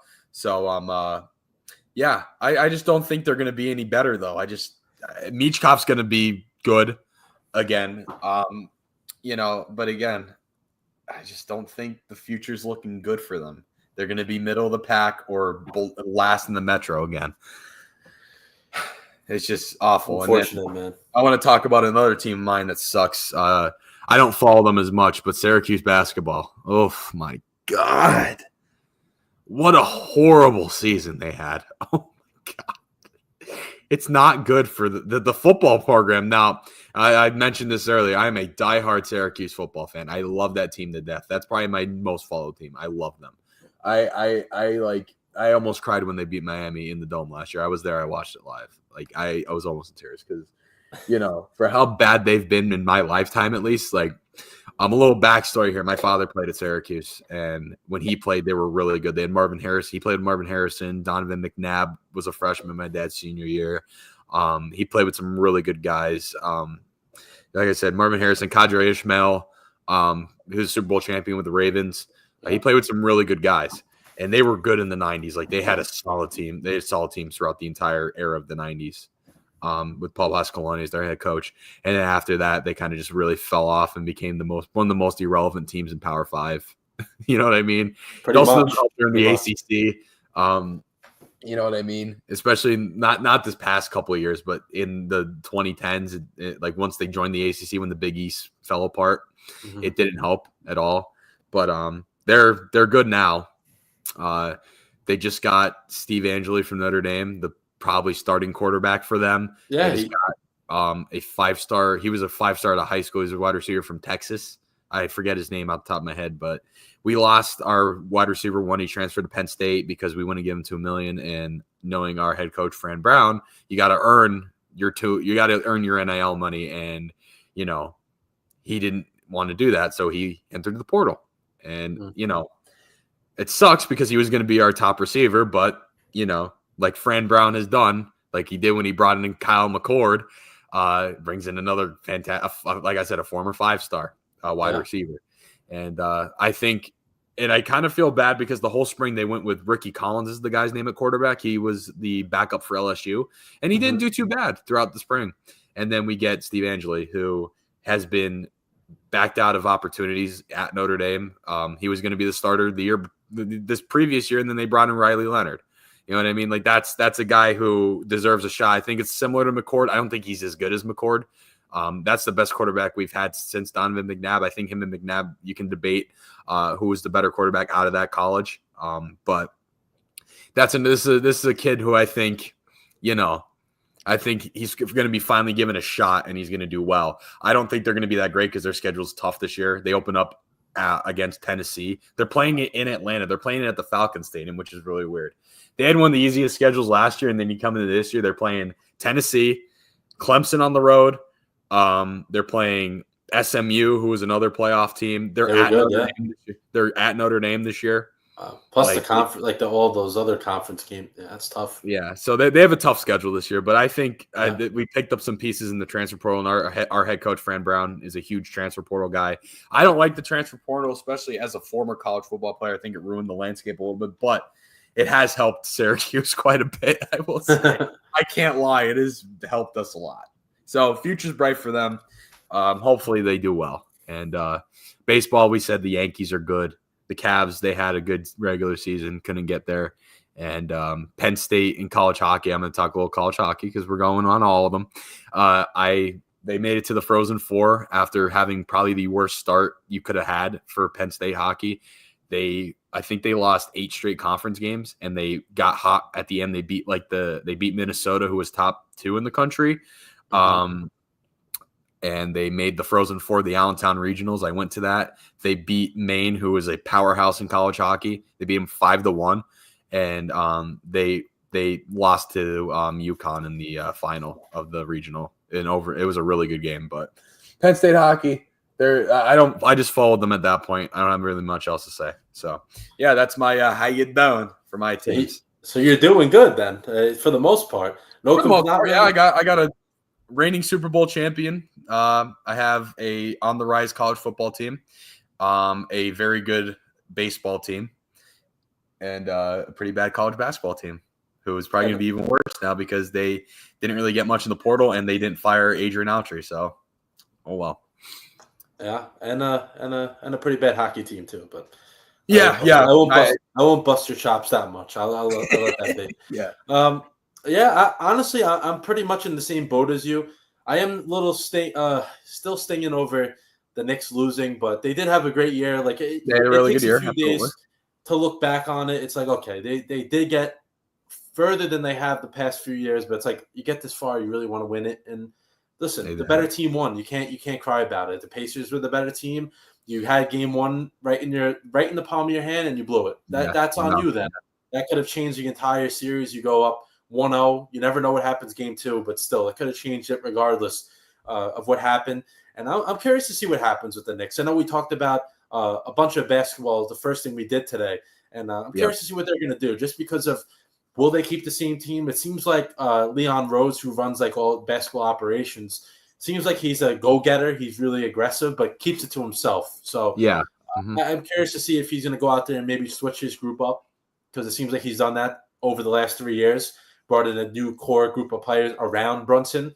But this has been the most success they've had with Brunson, so I'm curious to see that. A very interesting summer for the Knicks, and I feel that they have a bench where there's guys that didn't play, but they were all rookies. There's 3 or 4 rookies that they have that got limited time throughout the year. Let's see if they have any faith in them. If they have Tibbs as their head coach, which still hasn't been confirmed if he's coming back yet, that's a big piece of the puzzle as well.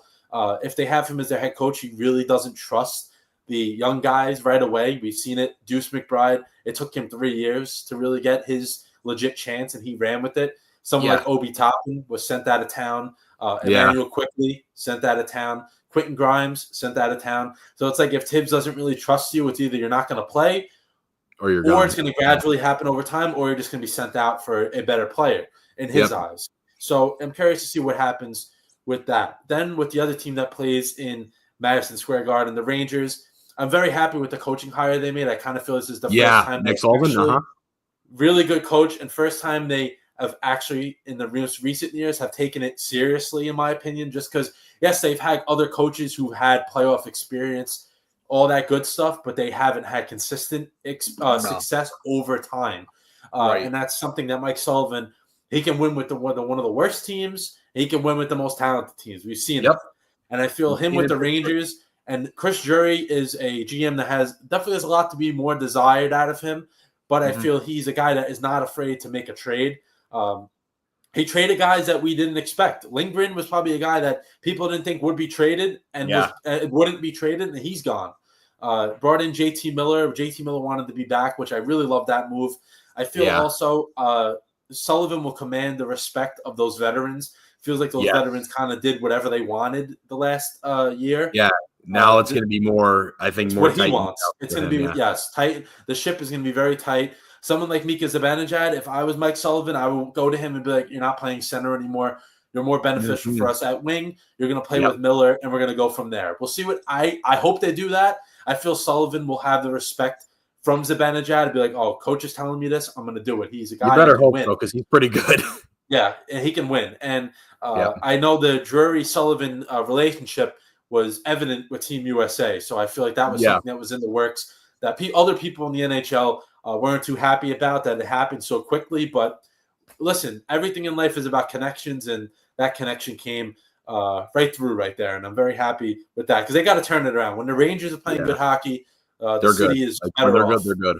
Yeah, exactly. And it is definitely, I know people are Islander fans, but it is definitely a Rangers city, mostly, for the most part. Absolutely. Oh my God, it with is. The Knicks. Like with really the Knicks, like the Nets don't count. Islanders do have more of a fan base, but they're not at that. They're a Long Island team. Yeah.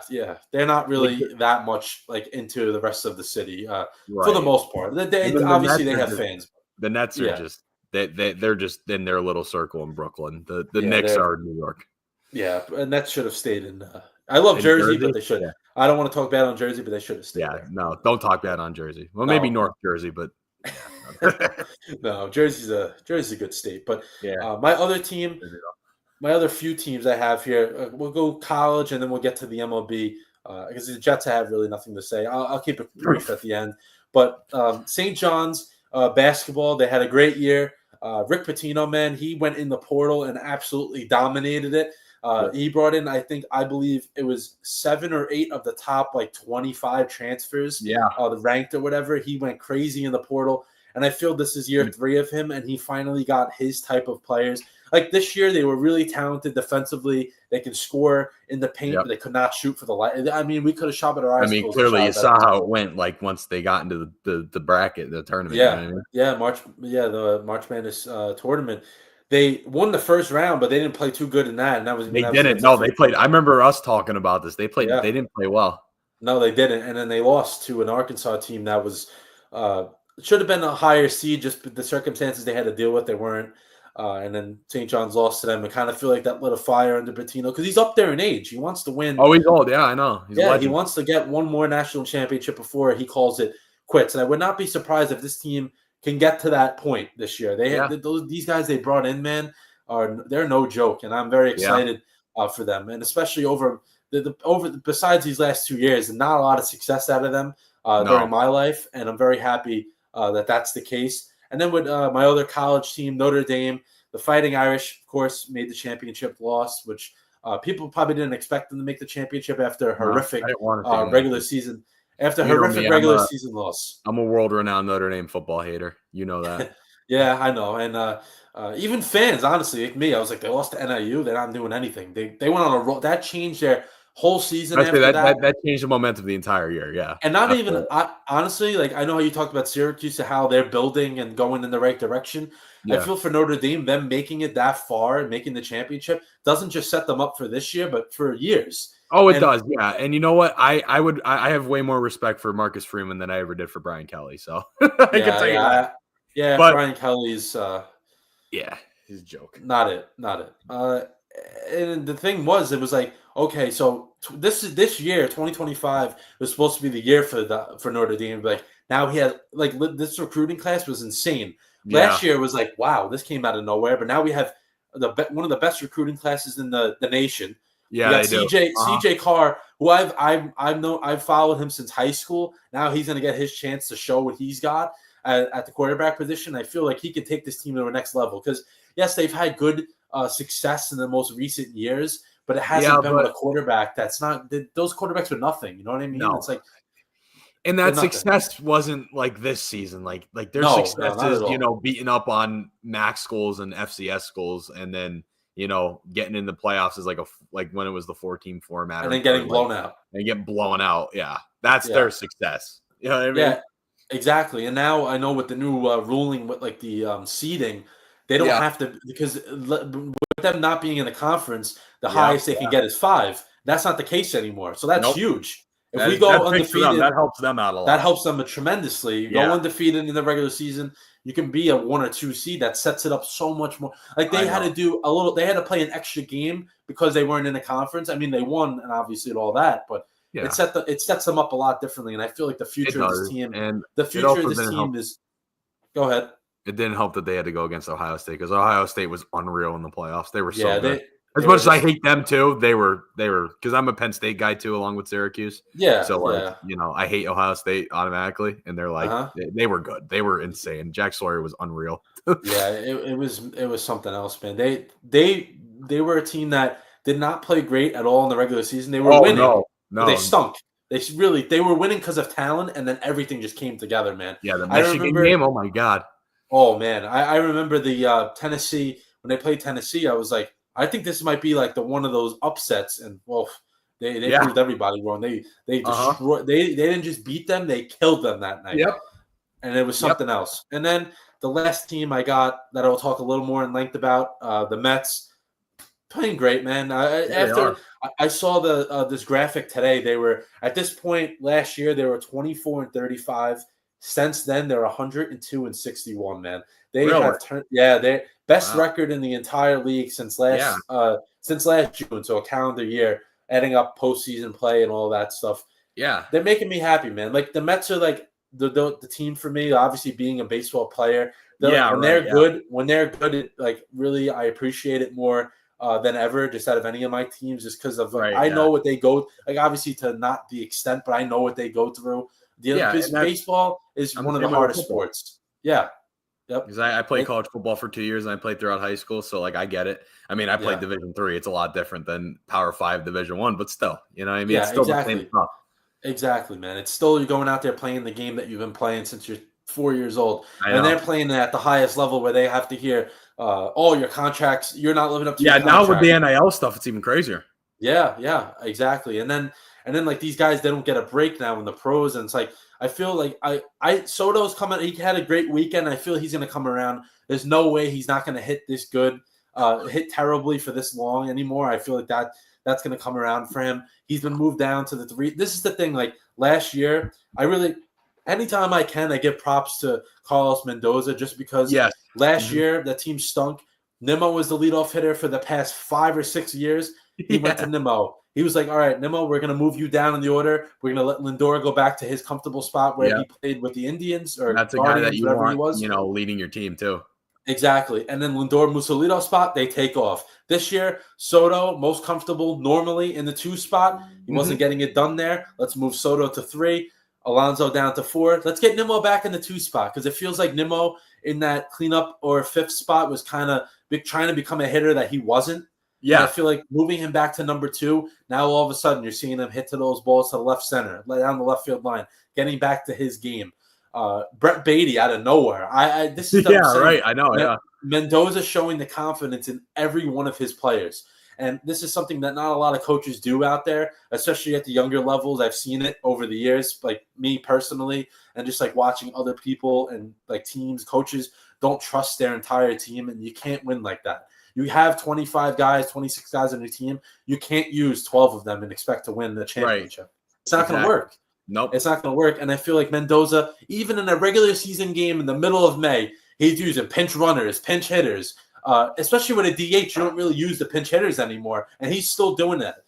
Someone like Francisco Alvarez has been struggling really bad at the plate. You don't have it tonight. We're going to have someone hit for you. It doesn't matter who it is, and they do it. That's what I like, and I really love that this Mets team, they play hard every night. They're talented, and also like not the most talented team, obviously, in the league, but every guy is playing to their max potential, and that's great. I love that. That's what you wanted because obviously there were some question marks with certain guys, and they're, if they were going to actually play at that level, and they are. Yeah, exactly. I love that. And then it's like, especially when you have a high payroll, sometimes the back end of your team is not going to be the best, but you have to coach them up. And even at the pros, guys can be coached, and that's the case. I love to see that. And then the last thing I got here, perfect segue into the NFL, is the Jets. I don't really have much on them. I just hope they can do something this year. I'm expecting more than 5 games. Yeah, I'm expecting 5 wins or less. Just the way how I feel about that team overall. I know the defense should be better. They too talented to not be good. But the offense, honestly, I really don't think the offense is going to score more than 20 points a game. No, I just don't see it. Absolutely not. Offensive line is terrific. Garrett Wilson is terrific. Breece Hall's a good player. Besides that, you're muted. I don't know if you realize. I know. Okay, good. So Garrett Wilson and Breece Hall, terrific players. Offensive line is great. A lot else to be desired. Justin Fields is all right. I'm not too excited about that. Whatever. And then we'll see what happens with the Jets. But let's move into the NFL, where our main headline here is Vikings GM. This name is a little tough, but Kwesi Adolfo-Mensah, who has been GM for the Vikings since 2022. I practiced like 10 times before the show. I just want to get that one right. He agreed to a multi-year extension to a Minnesota team that has now their GM and their head coach locked up. And Biggie, they already have been a good, classy organization for years, but they're getting even better. This extension's well-deserved, especially after the season they had. Now, granted, it didn't – once they got to the playoffs, it didn't go as expected. But that was an incredible and unexpected year from the Vikings, especially Sam Darnold. Like, wow. No one saw that coming. Not at all. And I feel like he would probably get that extension anyway, just how they've played. But they've had numerous different quarterbacks. They've done this and that, and they still are able to win games. Now they got their quarterback, what they believe is their quarterback in J.J. McCarthy, who I know has got clowned for years going to college. Yeah, I don't agree with that, though. I don't either. I don't either. I think he can be very talented, especially with that. He has he can look left, right, up, down. He has a weapon everywhere. I know, yeah. So he's set up. Justin Jefferson on your team, you're going to be good. Exactly. Hawkinson, Jordan Addison, running back room, Aaron Jones. Like they're set up. They're a solid team. Like that's a good setup for JJ McCarthy. I think it's going to be another good season. Exactly. I'm not obviously. I don't like the Vikings like as a fan, but I root for them. An Eagle fan, absolutely not. But I root for them. I hope they do well. O'Connell's a great guy and coach. And it seems like they have a bright future, and especially at this time of the year in June, kind of extensions and stuff like that are usually the main. That's all you see from the NFL, obviously. Yeah, for another month or a month and a half, and then we'll get into some better stuff. But other NFL news, I know you said it before. Bryce Huff was traded from the Eagles to the 49ers. So last year, the Eagles signed him to a huge deal after coming off I think it was 11 sack season with the Jets. Did absolutely nothing. Did nothing for the Eagles, and they still won the Super Bowl. So I feel won the Super Bowl. So it's like it doesn't really do anything for us. Nothing to complain about, honestly. No. And I think we got like a 2026 a later round pick. It was something like that. Sixth middle round pick. Yeah. Yeah. So, and he gets good for Huff. He gets to go to the 49ers where he's playing for Robert Saleh's defense, where he had the best years of his career. Yep. And 49ers have rebuilt that D-line totally. I think they brought in, I saw it the other day, a total of 5 or 6 new defensive linemen. So that whole they drafted like 3 or 4. Then they should be. Yeah, they had a down year, and I don't expect to see him. I expect them to be better. And Huff is going to be good. He's getting a system where he had his best. If he actually plays, he's going to be good. You know what I mean? Like he's actually exactly. Yeah. And we'll jump to the Rodgers one last because I wanted to get your opinion on that. But we'll do another rumor was Jonnu Smith, who had a career year with the Dolphins last year. Yep. Rumored to Pittsburgh. The Steelers. Yeah. Yeah. Maybe open up that defense. Yeah. I mean, they know they traded Pickens, so they kind of have a hole of a weapon. Jonnu Smith and Freiermuth, Pat Freiermuth, that would be a good little combo there. Yeah, I agree. It's gonna help. It's gonna help them a little bit because the struggles on offense have been there, obviously, for years, for a few years now since Big Ben retired, and especially if you were to bring in, I know I wrote here where is Aaron Rodgers because no one knows where he is, but he's probably in a cabin with the lights out, just in the middle of nowhere, with like a blindfold over his eyes or whatever the case may be. I know. I've heard that there was a report saying that he's dealing with like family problems, which of course, which of course is we don't want to make fun of that, obviously, because everyone deals with that and stuff. But hopefully he can make a decision soon for Pittsburgh because it feels like they're really counting on him and they really like. I would say it really seems like they're relying on him to sign with them. Yeah, and if he doesn't, they're kind of in trouble. To say the least. And it seems like I know the Pickens trade was like, ooh, I don't know if Rodgers is going there if Pickens is traded, but a Jonnu Smith trade that might not counteract it, but you know what I mean. Like it can be like, it makes it better because you lose Pickens and then we just got Jonnu Smith. It's like, okay, good, I have someone. I think the Pittsburgh Steelers, they have a history of diva wide receivers. You look at Chase Claypool, they get rid of him and they fall at the face of Antonio Brown. Now it's going to be George Pickens. I'm calling it right now. But it's just that's that way of the Steelers, and I think now that does help their case to get Rodgers if Rodgers ends up still playing. If he does. And then just like with Rodgers, he's a tight end type of guy. He loves tight ends. Yep. And then you never know. I know Kirk Cousins could be an option. You never know. Yeah. You really never know at this point with these older guys, Yeah, he could be a guy for Pittsburgh because I don't see him staying as the backup in Atlanta. It just makes no sense. No, because it's Penix time. Yeah, it makes no sense there. Yeah. And speaking of quarterbacks. Yeah, I was going to say Cleveland.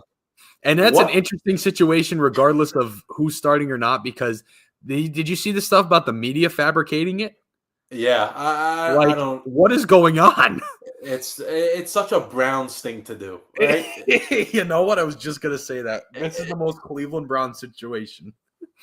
I listen, as a Jets fan, I know they're dysfunctional. The Browns might be worse. Oh, they're worse. Easily. I mean, I know they made the playoffs a few more times than the Jets have recently. The Jets have more structure. They're just bad. Like, structurally, they're better, but they're just bad. You know what I mean? And also, it's like you have four guys that you're letting or have a chance at getting the starting job. How do you do that? Like, you're a football player. How do you work that in a practice? Like, you know what I'm saying? I don't get that. I don't get the point of them drafting Shedeur and Dylan Gabriel. That doesn't make sense to me at all. Because why would you? Obviously Shedeur Sanders fell down, but like, why would you take Gabriel too? It just, obviously maybe you want to do some quarterback competition, but then you sign Kenny Pickett too. It's just, I don't understand the situation. Like, if I'm Dylan Gabriel, obviously as a football player to be able to play in the National Football League is a huge opportunity, but I'd be kind of pissed because you could have. He could have went to a team especially Dylan Gabriel's pretty good. I don't think he'd be a starter anywhere, but he could have went to a team where you're not controlled by. And I'm going to say this: be controlled by Deion Sanders, not even Shedeur. Deion Sanders, and you have Kenny Pickett, who is a possible starter for the Browns, even. And I hate Kenny Pickett just because he's a Pitt guy. I don't like him, and I didn't even like him as the Eagles' second string. I thought Tanner McKee was better, but that's besides the point. That's a guy that can be starting. And then you still have Joe Flacco. Yeah, who's probably going to start. Good. Who's been he's old, but he's been good. You would think he'd be the starter, but then you throw. It's so confusing. I don't understand what they're trying to do. Yeah, it's gonna be Gabriel. I'm kind of pissed, but I'm not saying he's playing the National Football League. That's a huge thing, but the situation you're putting, I'd be kind of pissed. I totally agree with that. It's just like I feel like the Shador pick wasn't from the football side, if you know what I'm saying. It was more ownership type of thing. That's why I feel like that because I'm sitting there, I go get a quarterback that I think potentially could be a guy for us. 2 rounds later, I'm drafting another guy in the same draft. Yeah, that's another guy that anywhere else could be someone. You know what I mean? Like Dylan Gabriel could go to I don't know, the Rams, and as Stafford's going out, can learn under Matt Stafford and eventually start there. That's a situation I think he should be in, not where he's at now in Cleveland. Yeah, like him going to Cleveland probably got him so hyped up because he was like, "Oh, I can actually have a chance at starting." Yeah, and then Shador, and then you're like, "Oh wait, Shador Sanders is here now," and then they traded for Kenny Pickett too, who was a possible potential starter, and then we have Joe Flacco, who is probably the best veteran in the. Yeah, would you say he's the best veteran in the NFL right now? Like from that era with all the guys that have basically retired by now, the only ones left are Rodgers and him, really. Yeah, pretty much. I mean, it depends. See what Rodgers, if he still plays, what Rodgers comes out of this year. But Flacco has been. I mean, listen, he's been good. He has been. I mean, he was on the Jets. I remember 2 or 3 years ago. After that, he left there. I know he was sitting in his backyard just throwing footballs around, and then someone called him up, "You want to play?" And he's like, "Yeah," and he's been good. I was like, "Yeah." For the Browns, he's been really good. Yeah. Yeah. The last thing we had here, I know you'll appreciate this one. Well, absolutely. A little bit, but Frank Ragnow, Lions center for a long time, just retired. Great player, right? Great player. Absolutely. The Lions O-line, I don't know, best in the NFL, I'd say, next to the Eagles. It's up there. It's up there. They have he was fantastic. Great career from him. Absolute utmost respect. Great, you know what I mean? Fantastic career. Mm-hmm. Yeah, that'll do it for the main 4 sports, but we're not done just yet. We're going to wrap it up with the Pick'em segment we got here, but we'll do – oh, yeah. NBA Finals and Stanley Cup Finals. We'll do the first 2 games of what we think is going to happen of both series, just because by the time we come back next week, 2 games will have been played. NHL, it depends what day we do the show. They'll have game 3 going on, but game 2, both series will have 2 games played, so that makes more sense. And we'll keep a little standings. We'll keep a little standings tally throughout the year because I'm sure we'll have our differences at some point, depending on especially once again in the football season. Yeah, definitely. That's when we'll. That's the big one. Oh yeah, but we'll start with the NBA Finals. I'll kick it off for us here. So the Thunder, of course, we mentioned taking on the Pacers. That series starts Thursday night. I believe the Thunder will go up 2-0 just because they have just obviously more talent, overall talent, like we talked about. And they've had a few extra days of rest, which I feel at this stage of the year will help tremendously. Feels like the Pacers had to do a lot more to kill off the Knicks than what the Thunder had to do to beat the Timberwolves. So I feel like the Thunder will win game 1 and then just carry that momentum into game 2. And regardless, we've seen the Thunder go down by 10 to 12 points and storm back and win games. I really don't think that's going to happen anyway. I think they'll have a nice, relaxing 2 games at home, enjoy the crowd and all that, and then get on the plane to Indianapolis up 2-0. Yeah, I have to agree with you. Again, we talked about it earlier. I think the Thunder are a more well-rounded team than Indiana is. And like you said, it took a lot more for Indiana to get to the finals than OKC. So I think they go 2-0 as well, like in their first 2 games, especially being in Oklahoma City. Mm-hmm. So, yeah, I agree with you on that. They win the first 2. They go up 2-0 on the Pacers. Yeah, and then we'll switch over to hockey. You want to take this one first? Sure, yeah. And again, like I said earlier, this is one maybe some fans didn't want to see because, again, it's the same teams from last year. It's Connor McDavid and the Florida Panthers. I think it's going to be a tight series, like I said. I want to say Edmonton gets out on the first game and wins. And then I think it's going to end up being a 1-1 series after 2 games. It could be 2-0 though. I really don't know. But I think Edmonton will win this whole series. But I think they jump. I think they do jump out first, though. I think they get game 1, and then Florida comes back and gets game 2. Yeah, we're in 100% agreement, man. We really are. Yeah, we really are. The difference for Florida, and I don't, like I said, I don't think they're going to win. And I just think the offensive power from the Oilers is going to help them win. But the goaltending for Florida is a lot better than Edmonton is. Yes. That can play a factor into this. That's why I think it's going to be very even. But I just think Edmonton offensively is better. You know what I mean? They have more power and they're hotter right now.